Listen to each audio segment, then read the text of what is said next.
Black tiger గా దాదాపు 7 ఏళ్ల పాటు పాకిస్తాన్ లో అద్భుతంగా గూఢచారిగా పనిచేసిన రవీంద్ర కౌశిక్ జీవితం 1983లో ఒక ఊహించని విషాదకరమైన మలుపు తిరిగింది.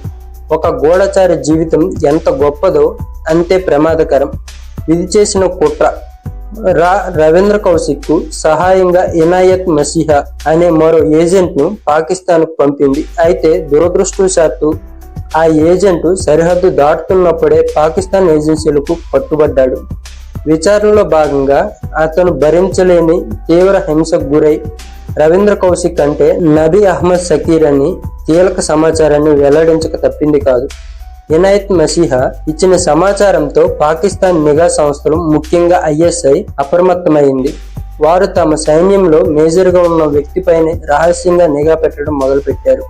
1983 సెప్టెంబర్ నెల రవీంద్ర కౌశిక్ తన సైనిక యూనిట్ ను సందర్శిస్తున్నప్పుడు పాకిస్తాన్ సైన్యం ఆయన్ను అరెస్ట్ చేసింది.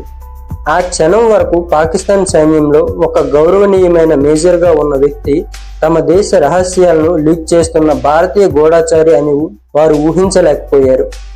ఆయన అరెస్టుతో పాకిస్తాన్ సైనిక వర్గాలలో తీవ్ర కలకలం రేగింది. హింసకు తలవంచిన ధైర్యం.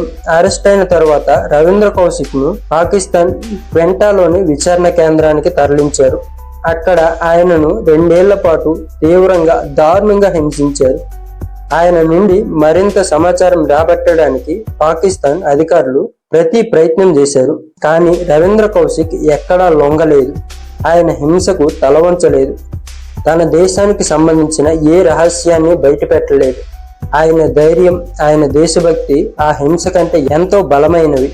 1985లో పాకిస్తాన్ సుప్రీంకోర్టు ఆయనకు మరణశిక్ష విధించింది. అయితే ఆ తరువాత అప్పీలులో ఆ శిక్షను జీవిత ఖైదుగా మార్చింది.